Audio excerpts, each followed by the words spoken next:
नमस्कार प्यारे बच्चों, समाजशास्त्र के इस परिचय वीडियो में आप सभी का स्वागत है।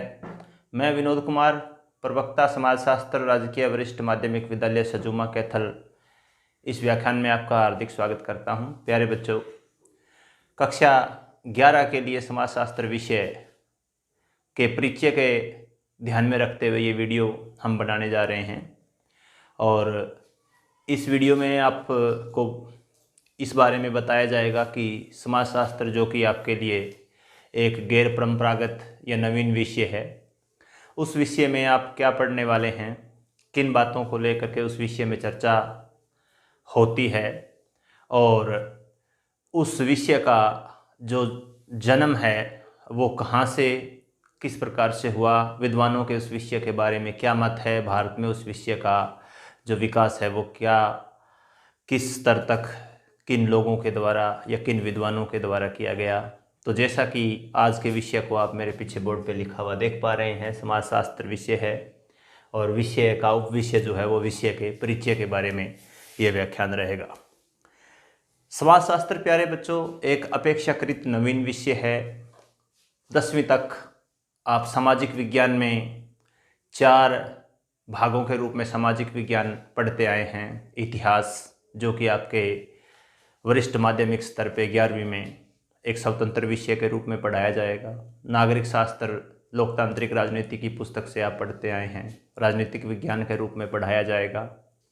भूगोल भी एक स्वतंत्र विषय के रूप में पढ़ाया जाएगा और अर्थशास्त्र भी एक स्वतंत्र विषय के रूप में पढ़ाया जाएगा। किंतु समाजशास्त्र, जैसा कि आप जानते हैं, सामाजिक विज्ञान तो आपने पढ़ा है, लेकिन समाजशास्त्र आपको नया जो है वो विषय लगेगा। समाजशास्त्र की यदि हम बात करें तो यदि 2 शब्दों के मेल से इसका जो है निर्माण है, समाज और शास्त्र, तो प्रथम दृष्टया हम कह सकते हैं कि समाजशास्त्र जो है वो समाज का शास्त्र है। ये परंपरागत सामाजिक विज्ञानों से हटकर है, किंतु उनसे अलग भी नहीं है, उनसे संबंधित ही है।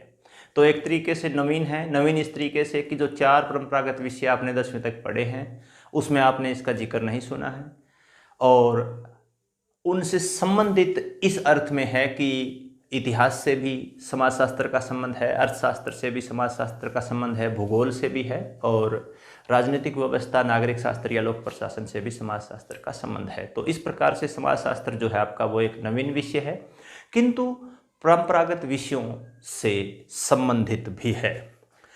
एक प्रसिद्ध दार्शनिक हुए हैं अरस्तु, उन्होंने कहा है कि जो मनुष्य समाज से अलग रहता है या अकेला रहता है वो मनुष्य या तो देवता है या वो पशु है।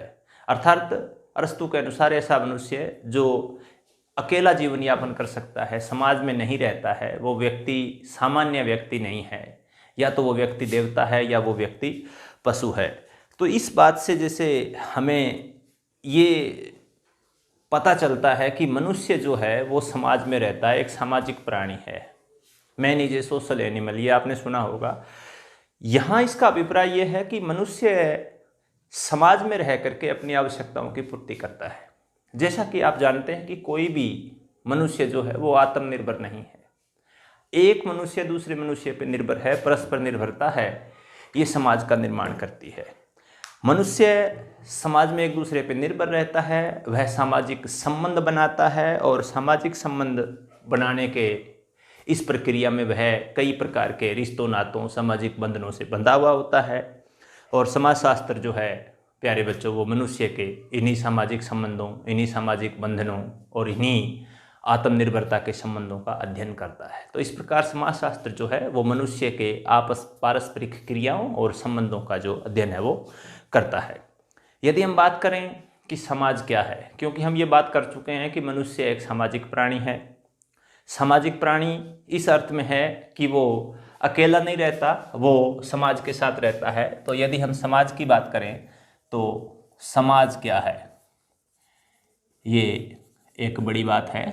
यदि हम इस पे बात करें तो समाज को यदि हम स्पष्ट रूप से बात करें तो समाज जो है वो व्यक्तियों का एक समूह है, एक ऐसा स्थान है जहाँ व्यक्ति रहते हैं, आपस में अंतःक्रिया करते हैं, सामाजिक संबंधों का निर्माण करते हैं, जीविकापार्जन के लिए कोई व्यवसाय करते हैं, शिक्षा अर्जित करते हैं, स्वास्थ्य से संबंधित बातें करते हैं, अर्थ का कार्य करते हैं या बहुत से ऐसे और कार्य करते हैं, तो केवल वो स्थान है, वो समाज है। लेकिन समाजशास्त्र जो है वो समाज को ऐसा नहीं मानता। यदि समाज शास्त्र की दृष्टि से हम समाज की बात करें तो हम ये कहेंगे कि समाज जो है वो केवल व्यक्तियों का समूह मात्र नहीं है, केवल एक झुंड नहीं है व्यक्तियों का, या केवल सिरों की गिनती तक सीमित नहीं है। यह समूह के जो सदस्य हैं, अर्थात सामाजिक जो सदस्य हैं, उनके बीच में स्थापित संबंधों की एक व्यवस्था है।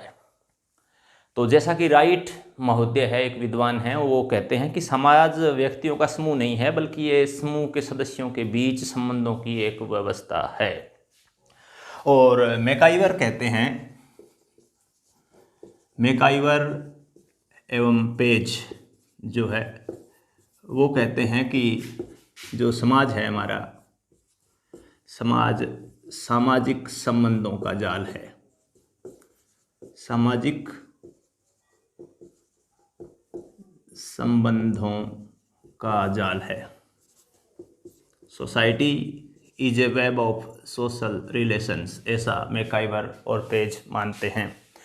राइट ये मानते हैं कि समाज के सदस्यों के बीच स्थापित संबंधों की एक व्यवस्था है। तो बात वही है कि केवल सिरों की गिनती ही समाज नहीं है, सामाजिक संबंधों का एक जाल है। जिस प्रकार से मनुष्य सामाजिक संबंध अपने बुनता है, हर स्थिति के अंदर सामाजिक संबंध है। यदि मनुष्य किसी दुकान पे जाता है तो उसका संबंध दुकानदार और उपभोक्ता का हो जाता है। कक्षा के अंदर है तो भी वो एक सामाजिक संबंध है, शिक्षक का छात्र से संबंध है। घर परिवार में भी उसके जो नातेदारी के संबंध है वो भी एक सामाजिक संबंध है। तो मनुष्यों के बीच स्थापित संबंधों की एक व्यवस्था है। विषय के रूप में समाजशास्त्र है वो केवल मानव समाज का ही अध्ययन करता है, न कि किसी अन्य समाज का। तो मानव समाज के बारे में ही जो है समाजशास्त्र है वो रहेगा। और हम समाज की विभिन्न अवधारणाओं का इसमें अध्ययन करते हैं, जैसे कि आधारभूत इकाई जो है समाज की परिवार है, समुदाय, विवाह, समिति, विभिन्न अवधारणा और घटनाओं, समाज पर पड़ने वाले प्रभावों का हम इसमें अध्ययन करते हैं। यानी कि उन सभी घटनाओं का अध्ययन हम इस विषय के अंतर्गत करते हैं जो हमारे आसपास घटित होती है और जिनका प्रभाव हमारे ऊपर पड़ता है, चाहे वो राजनीतिक घटना है, चाहे वो आर्थिक घटना है, सामाजिक घटना है या किसी और तरीके की घटना है। किंतु फर्क ये है कि इन घटनाओं का विश्लेषण हम समाजशास्त्रीय दृष्टिकोण से करते हैं। यदि समाजशास्त्र जो है वो अर्थशास्त्र से भी संबंधित है तो अर्थशास्त्र के अंदर केवल आर्थिक प्रभाव तक इस बात को सीमित रहेगा। यदि कोई आर्थिक घटना घटती है तो वह अर्थशास्त्र का विषय क्षेत्र हो सकता है।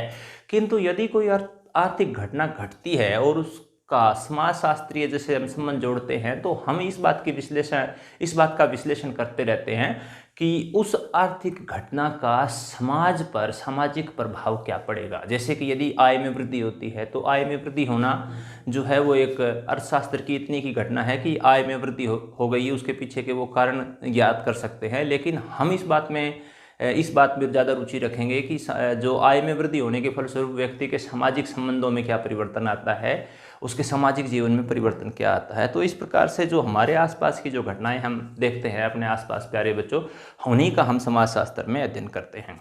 यदि हम समाज की विशेषताओं की बात करें तो समाज की विशेषताओं की यदि हम बात करें तो समाज क्या है, तो बहुत से जो लोग हैं वो समाज की अलग अलग विशेषताएं बता सकते हैं। समाज की विशेषताएं हैं वो क्या विशेषताएं हो सकती है, तो समाज की विशेषताओं के अंदर सबसे जो बड़ी विशेषता जो है वो है आपकी पारस्परिक निर्भरता। तो पारस्परिक निर्भरता जो है वो एक विशेषता है। जैसा कि मैं पहले ही बता चुका हूँ कि कोई भी व्यक्ति जो है वो आत्मनिर्भर नहीं है। कोई भी व्यक्ति, कोई भी समाज, कोई भी देश आत्मनिर्भर नहीं है। एक दूसरे लोगों के सहयोग लेने की आवश्यकता समाज में निरंतर होती है और इस प्रकार की आवश्यकता जो है वो समाज की एक प्रमुख विशेषता है। तो पारस्परिक निर्भरता है वो इसकी विशेषता है। दूसरा जो है उसमें हम ये कह सकते हैं कि समानता व भिन्नता। समाज के अंदर समानता व भिन्नता का पाया जाना होता है।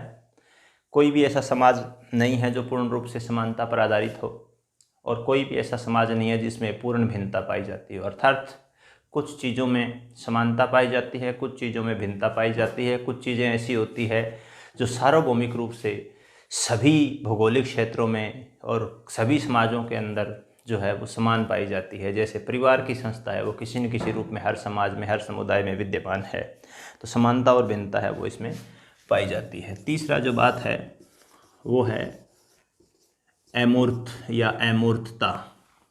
तो समाज जो है वो अमूर्त है। तो अमूर्त इस अर्थ में है कि समाज, जैसा कि हम बात कर चुके हैं, सामाजिक संबंधों का जाल है। समाज में सामाजिक संबंधों का अध्ययन किया जाता है और सामाजिक संबंध ऐसी जो घटनाएं हैं, ऐसी जो अवधारणाएं हैं जिनको हम देख या छू नहीं सकते बल्कि इनको महसूस किया जा सकता है। तो समाज जो है वो हमारा जो है वो अमूर्त है। इसके अतिरिक्त जो है उसमें हम बात करते हैं पारस्परिक निर्भरता के बाद एक और है पारस्परिक जागरूकता। जो समाज के जो संबंध होते हैं वो पारस्परिक जागरूकता पर निर्भर होते हैं। ये ज्ञात संबंध होते हैं।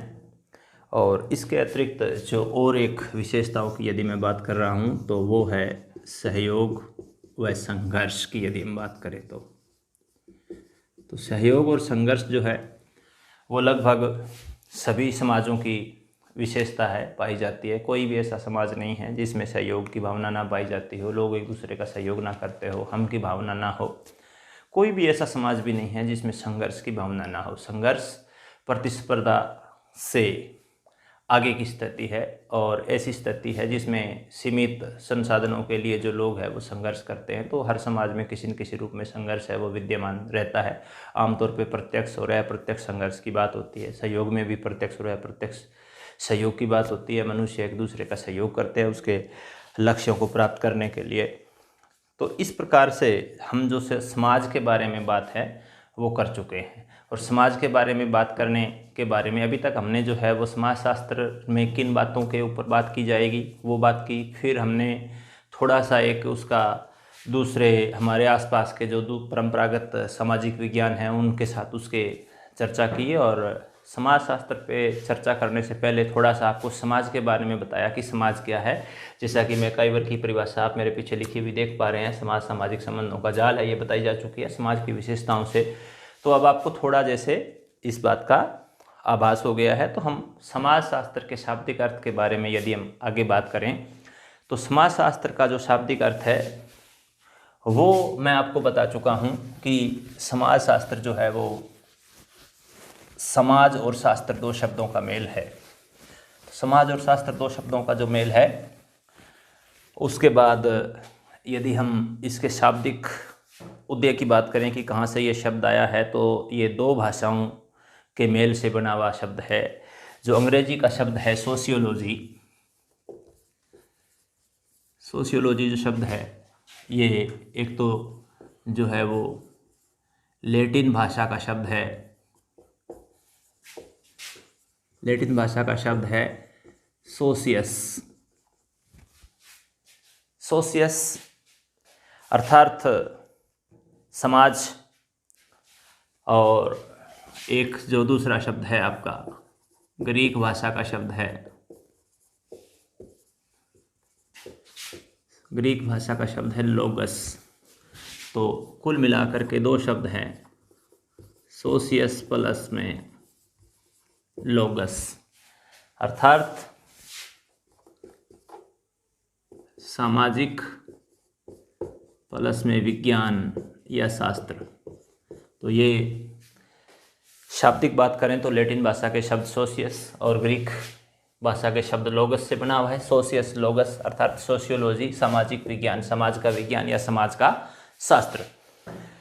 और यही कारण है कि प्रोफेसर हैं बीरस्टीडेक, उन्होंने समाजशास्त्र को दो भाषाओं की अवैध संतान कहा है, क्योंकि ये किसी एक भाषा से निर्मित नहीं है। जैसा कि आप देख पा रहे हैं, अभी बताया भी जा चुका है कि लैटिन और ग्रीक भाषा के दो शब्दों से बना हुआ है। इसलिए प्रोफेसर बीरस्टीड जो है वो कहते हैं कि समाजशास्त्र जो है वो दो भाषाओं की एक अवैध संतान है, is a bastard child of two languages, ऐसा इन्होंने बताया है। और एक बात और भी समाजशास्त्र के बारे में जो है वो प्रोफेसर बीरस्टीड ने कही है कि समाजशास्त्र का अतीत बहुत लंबा है परंतु इतिहास उतना ही छोटा है। ये महत्वपूर्ण परिभाषा है, कई बार आ जाती है, मैं इसको लिख देता हूँ। प्रोफेसर बीरस्टेड, बीरस्टेड भी लिखा होता है, बीरस्टिड। प्रोफेसर बीरस्टिड ने कहा है कि समाज शास्त्र का अतीत जो है बहुत लंबा है, किंतु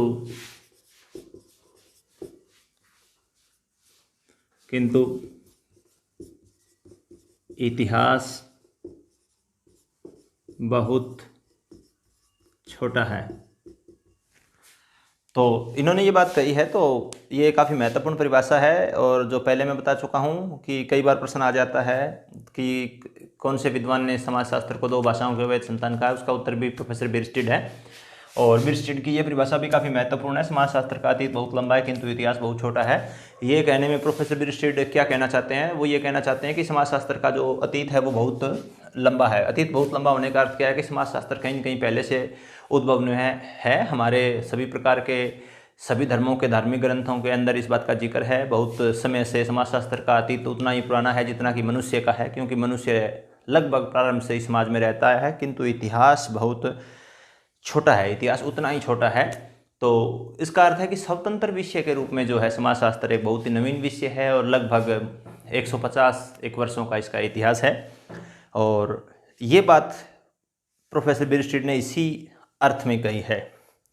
मनुष्य ने समाज का निर्माण किया है और सामाजिक प्राणी होने के नाते मनुष्य समाज में रहता है। हो सकता है कि समाजशास्त्र की कल्पना उनके दिमाग में बहुत पहले से रही हो, परंतु सामाजिक विज्ञान के रूप में समाजशास्त्र की उत्पत्ति का श्रेय फ्रांसीसी समाजशास्त्री अगस्त काम्टे को जाता है, जिन्होंने 1838 में जो है 1838 ईस्वी में अगस्त काम्टे ने सामाजिक विज्ञान के रूप में एक स्वतंत्र विषय की स्थापना की गई। सामाजिक विज्ञान के स्वतंत्र विषय के रूप में समाजशास्त्र की स्थापना की।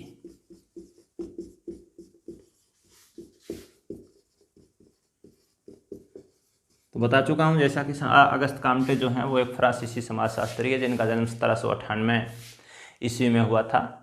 और इन्हें समाजशास्त्र का जनक या समाजशास्त्र का पिता कहा जाता है, क्योंकि इन्होंने समाजशास्त्र को एक व्यवस्थित रूप प्रदान करने में महत्वपूर्ण भूमिका निभाई।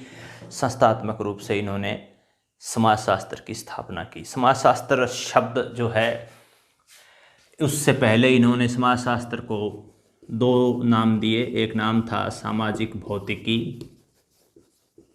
इसको हम कह सकते हैं सोशल फिजिक्स, और सामाजिक गतिकी। सामाजिक गतिकी यानी कि जो है वो सोशल डायनामिक्स। सामाजिक भौतिकी नाम इन्होंने दिया इसको, और सामाजिक गतिकी नाम इन्होंने दिया, किंतु बाद में प्रबुद्धजनों के विरोध के बाद इन्होंने इसको समाजशास्त्र शब्द कहा। समाजशास्त्र का काम्टे को समाजशास्त्र का पिता कहा जाता है, ये बताया जा चुका है आपको। आज समाज को एक विकासशील विज्ञान माना जाता है जो अभी अपनी शैशव अवस्था से गुजर रहा है, अर्थात अन्य सामाजिक विज्ञानों के मुकाबले जो इसे अभी और बड़ा होना है, ये उनके शिशु के समान ही है। यदि उनके तुलना में यदि हम देखें तो मिशेल ने जो समाजशास्त्र को एक चिंतनशील जगत का बच्चा कहा है, उन्होंने कहा है कि अन्य सामाजिक विज्ञानों की तुलना में बच्चा ही है, लेकिन चिंतनशील जो है वो है बच्चा कहा है। इसके अलावा यदि हम परिभाषाओं की बात करें तो वार्ड ने परिभाषा देते हुए लिखा है, वार्ड एक विद्वान का नाम है। वार्ड कहते हैं कि समाजशास्त्र समाज का वैज्ञानिक अध्ययन है।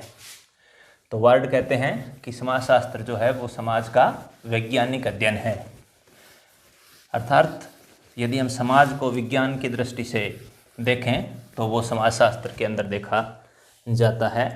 तो मैं वार्ड की परिभाषा यहाँ पे लिख रहा हूँ। तो वार्ड महोदय कहते हैं कि समाजशास्त्र जो है समाज का वैज्ञानिक अध्ययन है। तो sociology is the scientific study of society, ये वार्ड कहते हैं, वार्ड ने कहा है। इसके बाद काम्टे जो है, काम्टे की एक बहुत महत्वपूर्ण परिभाषा है। काम्टे कहते हैं कि समाजशास्त्र अन्य सामाजिक विज्ञानों की न तो स्वामिनी है न ही दासी है, अपितु उनकी बहन है। यथार्थ जो है, काम्टे जो है, जो कि जनक हैं समाजशास्त्र के, वो समाजशास्त्र को न तो सामाजिक विज्ञानों से श्रेष्ठ मानते हैं न ही हीन मानते हैं, उनकी बहन अर्थात तो उनके समान ही मानते हैं। तो ये परिभाषा भी बच्चों बहुत ही महत्वपूर्ण है, ये परिभाषा भी कई बार आ जाती है। समाजशास्त्र अन्य सामाजिक विज्ञानों की न तो स्वामिनी है न ही दासी है, अपितु उनकी बहन है। ये किस विद्वान का कथन है? तो ऑगस्ट काम्टे का कथन है, जो समाजशास्त्र के जनक हैं। इसके अतिरिक्त गिडियंस के अनुसार समाजशास्त्र समग्र रूप में समाज का व्यवस्थित वर्णन और उसकी व्याख्या है।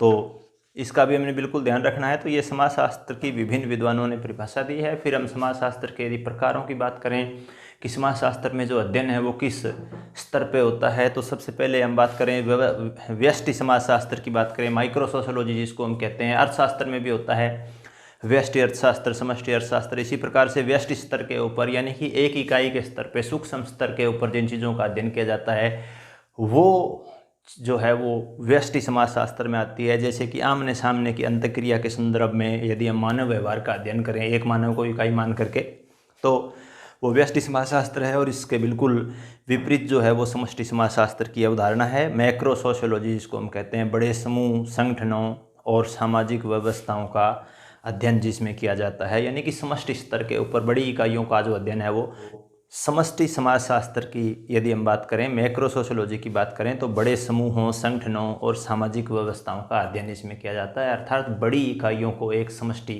के रूप में एज ए होल उसको देखा जाता है और उसका जो अध्ययन है वो किया जाता है।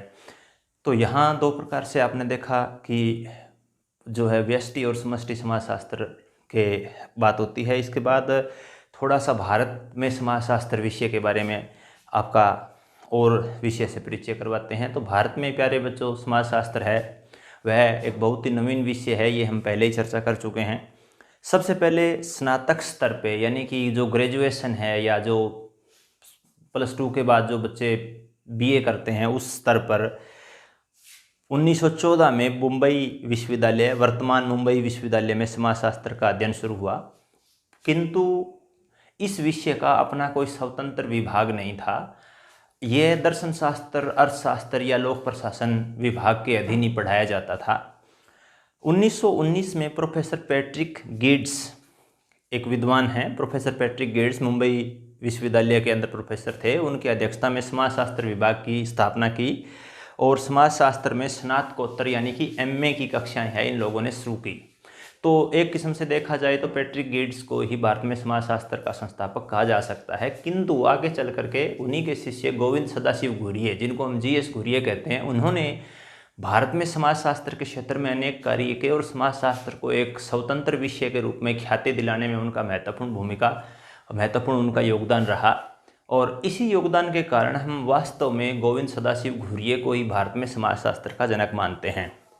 1921 में लखनऊ विश्वविद्यालय में प्रोफेसर राधा कमल मुखर्जी की अध्यक्षता में समाजशास्त्र की कक्षाएं शुरू की गई, लेकिन वहाँ भी समाजशास्त्र विषय का स्वतंत्र विभाग नहीं था और वहाँ भी अर्थशास्त्र विभाग में ये कक्षाएं शुरू की गई। भारत में समाजशास्त्र को औपचारिक स्वरूप में लाने का श्रेय मैं बता चुका हूँ कि प्रोफेसर गोविंद सदाशिव घुरिये को जाता है और इन्हें ही वास्तव में भारत में समाजशास्त्र का जनक कहा जाता है। भारत में समाजशास्त्र का जो उद्भव है उस पर थोड़ा सा प्रकाश डाल के आपको थोड़ा सा उसका परिचय करवाने के बाद थोड़ी सी हम इस बात पे भी चर्चा करते हैं कि समाजशास्त्र का महत्व क्या है और ख़ास तौर से भारतीय समाज के लिए क्या महत्व है। जैसा कि हम जानते हैं कि भारत जो है वो एक बहुभाषी, बहुधर्मी और बहुसंस्कृति वाला देश है और भारतीय समाज में आए दिन परिवर्तन आ रहे हैं। परिवर्तन का कारण कुछ भी हो सकता है, सामाजिक मान्यताएं हैं, जाति प्रथा की संस्था का कमज़ोर या सशक्त होना है, या शिक्षा व्यवस्था या पाश्चात्य जो संस्कृति का अधिक प्रभाव है, वो कारण कोई भी हो। लेकिन ये एक सर्वमान्य सत्य है कि भारतीय समाज में दिन रात परिवर्तन है वो हो रहे हैं। वैसे तो सभी समाजों में परिवर्तन होते हैं, किंतु भारतीय समाज जो है वो संक्रमण काल से गुजर रहा है। जातिवाद, भाषावाद, सांप्रदायिकता जैसी बहुत सी समस्याएं हैं वो भारत के सामने खड़ी है। ग्रामीण क्षेत्रों में बहुत सी जो समस्याएं हैं, जैसे अंधविश्वास हैं, अशिक्षा है, बाल अपराध और संघर्ष इत्यादि में वृद्धि है, नशाखोरी की प्रवृत्ति जो युवा वर्ग में बढ़ रही है, तो ये काफ़ी समस्याएं हैं। ये इन सभी समस्याओं का समाधान जो है वो समाजशास्त्रीय वैज्ञानिक पद्धतियों से ही किए जाने की आवश्यकता है। इसलिए हम ये कह सकते हैं कि भारत जैसे समाज में, भारत जैसे बहुभाषी समाज में, जिसको हम कहें कि बहु विशेषताओं वाले समाज में समाजशास्त्र जैसे विषय का होना बड़ा आवश्यक है, ताकि सामाजिक समस्याओं को हम समाजशास्त्रीय परिप्रेक्ष्य में उनको समझ करके समाजशास्त्रीय परिप्रेक्ष्य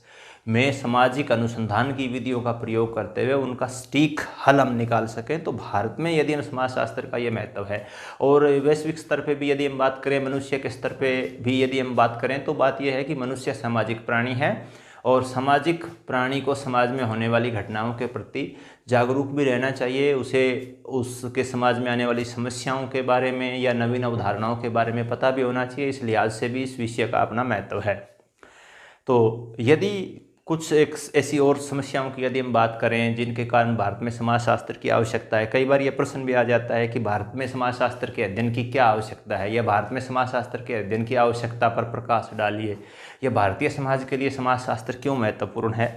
तो यहाँ हमारे यहाँ पे ग्रामीण समस्याएं हैं। ग्रामीण समस्याओं में खासतौर से निर्धनता है, बेकारी की समस्या है, अंधविश्वास है, परंपरागत पेशों पर निर्भरता है, जातिवाद है, अभी भी कहीं न कहीं समाज में अस्पृश्यता है, पर्दा प्रथा है, ऋणग्रस्तता है। इन सभी समस्याओं को ग्रामीण जीवन के अंदर आमतौर पे देखा जा सकता है। इन समस्याओं का समाधान करने के लिए समाजशास्त्रीय दृष्टिकोण की आवश्यकता है। इसी प्रकार से भारत के अंदर नगरों में भी बहुत सी समस्याएं आ रही है, जैसे नगरीकरण है वो बढ़ रहा है, लोग गाँव से नगरों की ओर पलायन कर रहे हैं, उद्योग धंधे जो है वो नगरों में केंद्रित हैं, धार्मिक, आर्थिक, बाल अपराध, वेश्यावृत्ति, बेकारी, तलाक की समस्या है, या व्यक्तिवाद या भूमि संपत्ति से जुड़े हुए जो विवाद हैं वो बहुत अधिक बढ़ रहे हैं। समाजशास्त्रीय ज्ञान के आधार पर नगर नियोजन किया जा सकता है, या इस तरह की चीज़ें हैं। तो नगरीकरण की समस्याओं को हल करने के लिए भी हमें समाजशास्त्र की आवश्यकता है। इसके अतिरिक्त औद्योगिक समस्याएं हमारे यहाँ पे है। उद्योगों के अंदर जो समस्याएं आती है, तो भारत के अंदर है वो तीव्र औद्योगिकरण है वो देखा जा रहा है, और ये आधुनिक समय के विकास की मांग भी है कि औद्योगिकरण तीव्र हो। तो लेकिन औद्योगिकरण से जो समस्या आ रहा है, कहीं पे मिल मजदूरों की और मालिकों की समस्या है, उनके वेतन की समस्या है, उनके सामाजिक सुरक्षा से संबंधित जो है समस्या है, या कहीं न कहीं काम करने के घंटों की समस्या है।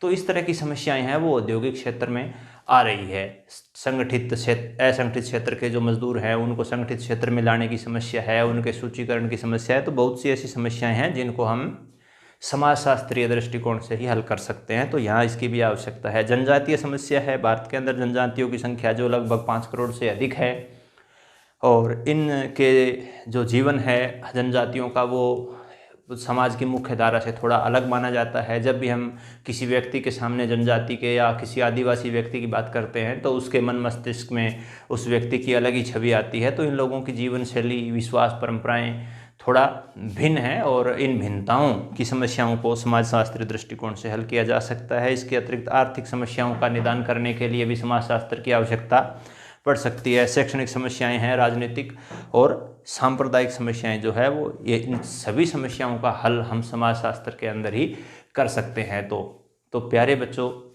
यदि आप कक्षा 11 के अंदर समाजशास्त्र विषय लेना चाहते हैं, तो इस व्याख्यान के माध्यम से आपको एक संक्षेप में परिचय देने की कोशिश की गई है कि समाजशास्त्र में आपको किन बातों का अध्ययन करना होगा, किन अवधारणाओं को आप समझेंगे। जैसे कि हम सभी परिवार में रहते हैं, तो परिवार की अवधारणा से हम सभी परिचित हैं, परिवार की संस्था से सभी परिचित है, किंतु परिवार का समाजशास्त्रीय अर्थ, उसकी परिभाषा, उसके बहुत से ऐसे प्रकार हैं जिनके बारे में हम नहीं जानते। तो ये चीज़ें आपको समाजशास्त्र में देखने को मिलेगी। इसी प्रकार से विवाह की संस्था है, समुदाय है, समिति है, और ऐसी बहुत सी चीज़ें हैं जिनके बारे में आप इस विषय में जानेंगे। तो आपको ये बात बताई गई कि समाज क्या होता है, समाज के ऊपर विद्वानों के क्या विचार हैं, समाज की विशेषताओं को आपने जाना।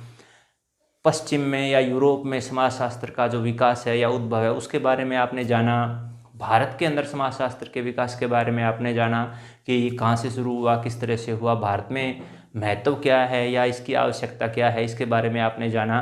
और भविष्य में भी जो यदि आप समाजशास्त्र विषय को चुनते हैं तो रोजगार उपयोगी जो है वो आपके लिए साबित होगा, ऐसा मानना है। तो आप इस विषय को यदि चुनते हैं तो यह अपेक्षाकृत नवीन और रुचिकर विषय साबित होगा और इसमें आपको इन बताई गई बातों और अवधारणाओं के बारे में सीखने और जानने को मिलेगा, जिससे न केवल आपका ज्ञानवर्धन होगा बल्कि आपको रोजगार प्राप्ति में भी आसानी होगी।